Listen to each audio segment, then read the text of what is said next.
Okay, we are back on the bright side. Pharmacist Ben here. And welcome aboard.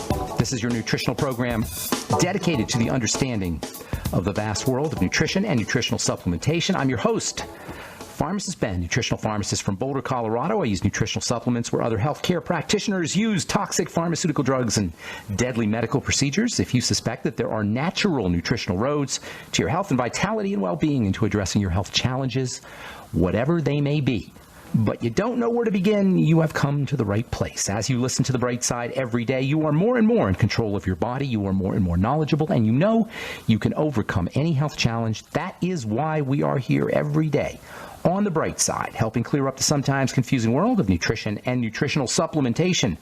Over the last 30 years of practicing pharmacy, I have seen drug-free recoveries from diabetes, hypertension, obesity, skin diseases like acne, psoriasis, eczema, rosacea, digestive ailments, autoimmune issues of all kinds, recoveries that by the standards of modern medicine can only be called a miracle, but what is in the world of the body, what is in the world of biology, standard operating procedure. Because the human biological system is a healing system. It's a regenerating system. It is designed divinely to heal and renew itself on a moment-to-moment basis. And while some folks may call that healing, regenerating, renewing system a miracle, it really is just the way the body works. If you have questions about health, nutrition, prescription drugs, the longevity products, skin health issues, something you may have heard about or read about that you want clarification on, something in this crazy, wild, sometimes complicated world of nutrition and health, we can help you out. 844-236-6010 is our number, 844-236-6010. If you have questions about our Truth Skin Health products or bone broth protein, we had a great conversation with Jordan Rubin yesterday. If you missed it, head over to Ben Fuchs Archives or brightsideben.com and check it out. If you have questions about the bone broth protein, and by the way, if you've ordered the bone broth protein, we're actually on back order already. I didn't anticipate the kind of response. I should have, but I didn't anticipate the kind of response we got yesterday. So we are on back order for a couple of days. You can find out all about the bone broth protein at brightsidehealthproducts.com. 844-236-6010 is our number. If you want to join the Brightside Ben team and start a longevity business, call the phone team at 866-735-2470 or head over to criticalhealthnews.com, brightsideben.com, or pharmacistben.com, and you can sign up right off the website and purchase longevity products right off the website as well. Okay, so I want to return to our discussion on the ketogenic diet. Yesterday we talked about bone broth protein, and bone broth protein plays a seriously important role when it comes to leveraging or exploiting the power of the ketogenic diet. But the ketogenic diet is basically high-fat, low-carb. That's really what we're talking about. High-fat, low-carb. This is something that we've been talking about on this program, and I've been talking about in my presentations and to patients for decades. And today we call it the ketogenic diet, or today it's becoming known as the ketogenic diet. High-fat, low-carb, which in my opinion is the ultimate anti-aging, disease-preventing dietary strategy that you could ever use, flat out. The ketogenic diet is the most powerful way to eat for anti-aging and for staying healthy. The ketogenic diet acts to alleviate the symptoms of pretty much every single degenerative disease you can name. If you have a degenerative disease, then you can pretty much rest assured that you're going to benefit by going high-fat, low-carb. As long as you do it correctly, and that's what we've been talking about here for a couple of weeks, a couple of months really, is how to do it correctly. It's not as simple as high fat, low carb. That's basically it, but there's some things that you got to know about. The ketogenic diet provides the body with, this is how it works. It provides the body with energy independent of sugar. Sugar is the bad guy here. To derive energy from to derive energy or to generate energy independent of sugar is a powerful health strategy. To derive energy independent of sugar and insulin, which are the two major factors that are involved in the inflammatory process, along with the digestive system. Between the digestive system and the blood sugar system, you got the two major factors that are involved in all inflammatory disease, which is to say all chronic degenerative disease. I don't care if it's Parkinson's or cancer, or if it's acne or arthritis. If it involves degeneration where the body doesn't get better, you've got inflammation, and where you have inflammation, you've got a digestive health problem and you've got a blood sugar problem. And folks, it really is as simple as that.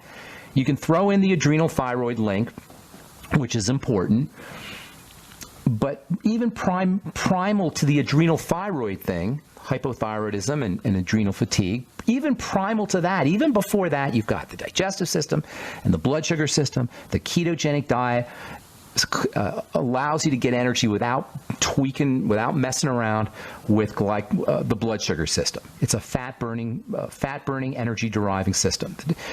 Where it becomes a little tricky is when it comes to the subject of protein.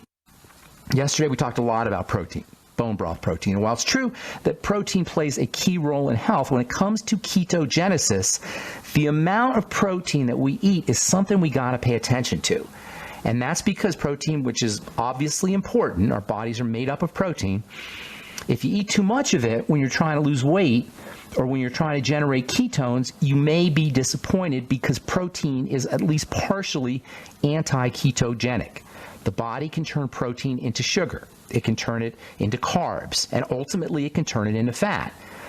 And that's the real problem with the Atkins diet. And also for people who are doing paleo this and paleo that, if they're not physically active, if you're not using that protein, there's a good chance that protein is going to wind up on your butt.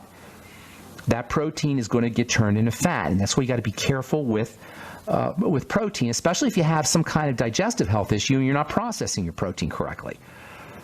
So most of us, especially as we're aging, and particularly if we're dealing with a degenerative disease, have to be really, really careful with how we utilize the ketogenic diet and how we incorporate protein into it. Excessive protein in the absence of growth, in the absence of exercise, in the absence of movement or activity, or somehow enhancing the biochemistry of using protein is not a good thing. Too much protein without using it is not a good thing, and it's going to interfere with ketogenesis. And by the way, that's true about calories. Going ketogenic, high fat, moderate protein, low carb is not a reason to go high calorie.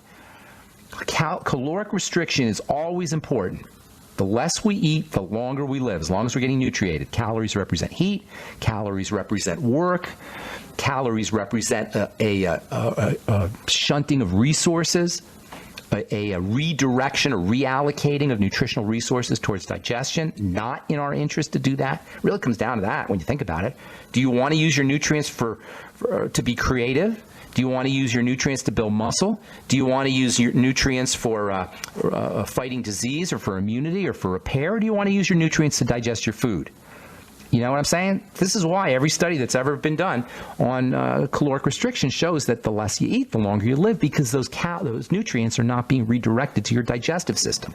They're going to your brain and to your muscle, to your heart, and to your organs, not to digestion. So the less you eat, the longer you live, and that's true if you're going ketogenic. The less calories you eat, if you're going ketogenic, the better off you're going to be. If we eat as much as we want, let me rephrase that. If we eat as much as our brain wants, because that's where we're eating from, when we overeat, we're eating from our brain, not our body.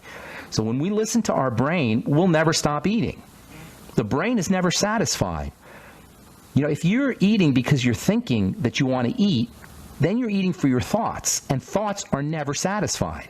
You can think that's why we want dessert, even though we were completely full after a meal.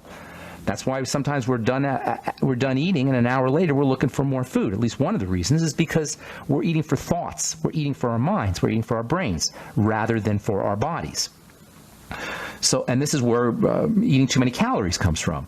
So, as far as caloric restriction goes, as far as calories go, caloric restriction is always the way to go. And if you're going ketogenic, caloric restriction is going to enhance ketogenesis. Ketogenesis plus caloric restriction, that's what we're looking for if we want to leverage the power of the ketogenic diet. So to simplify here, the ketogenic diet, ketogenesis, making ketones, is the product of fat burning. It's about teaching the body to use fat. And this takes a couple of weeks, maybe even a month. The body's got to shift over into keto burning, and in the meantime, you might not feel so great. All right, I'm Pharmacist Ben. 844-236-6010 is our number. You're listening to The Bright Side. We'll take a quick commercial break and come back right after this.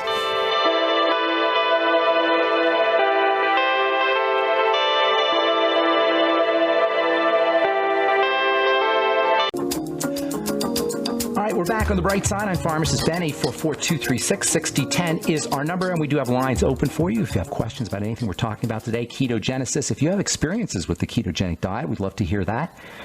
Or if you have questions about health or nutrition or prescription drugs or the longevity products, 844-236-6010 is our number. And if you have a success story you'd like to share, or if you want to contribute to the conversation, 844-236-6010 is our number on the bright side. If you want to purchase any of our Truth Skin Health products, head over to truthtreatments.com. Take a look at our retinol 5% gel, as well as our Truth Serum, Truth Omega-6 Healing Cream, and Truth Balm. Nothing your skin doesn't need or doesn't want, just active and functional ingredients. That's all you're paying for when you use our Truth Skin Health products, and that's why our products last for months, and that's why you get results pretty darn quickly. Results like softer, smoother skin, results in the health of the skin as well as in the appearance of the skin, and in short order, typically within just a couple of doses. TruthTreatments.com, TruthTreatments.com. Okay, so the ketogenic diet, making ketones. We're teaching the body how to burn fat instead of sugar, and in order for this to occur, fat has to be present without sugar. It's the combination of these two factors that gives you the ketogenesis. Proteins are tricky. You want protein, you need protein, but you got to be careful. Bone broth protein, as we said yesterday, is particularly important and helpful if you're going ketogenic. If you're going ketogenic, you got to be careful the type of protein you're using, and this is something really interesting that we talked about yesterday, and you get the interview at brightsideben.com on the archive page, or also benfuchsarchives.com on the archive page. We talked about something very interesting yesterday, and that is the distinction that is not often made between the meat and the bone, the flesh and the bone. The flesh has a different amino acid profile than the bone does. And under ordinary circumstances, we would be eating, under healthful circumstances, under our indigenous evolutionary circumstances, we would be eating both the bones and the meat. Today, we just eat the meat, and this gives us a different amino acid profile that's not necessarily in our interest. This gets us into the subject of methionine toxicity and methionine balancing. Methionine is an amino acid that's found in the flesh, and it's too much of it is not necessarily a good thing. However, when it's balanced with the appropriate amino acids that you get in cartilage, then you can get some serious benefits. You get a full rounded amino product, and you also get glucosamine and chondroitin, these things that are used to treat arthritis and for wound repair. They can help improve the body's ability to down-regulate fat sugar burning, to get more energy from ketones. In other words, the glucosamine in the bone broth is pro-ketogenic. All glucosamine is pro-ketogenic. So the ketogenic diet is really a high-fat diet, but you got to be careful with the protein. And you got to make sure that your high fat is in the presence of low sugar. If you're trying to lose weight and you're doing the paleo thing, you're probably getting too much protein, or you're probably not using the protein that you're getting. We want to teach our bodies to become fat burners. The standard American diet is the quintessential sugar burning diet. It's government approved sugar burning. The government and mainstream does not understand this distinction between fat burning and sugar burning.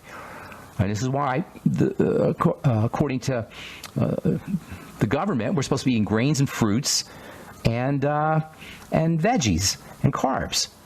Most of our calories are supposed to come from carbohydrates, according to the food plate and the food pyramid, because the government doesn't recognize this distinction. On the other hand, while it encourages the ingestion of carbohydrates, it discourages the ingestion of fats. It tells you to limit your fats. It tells you especially to limit your saturated fats.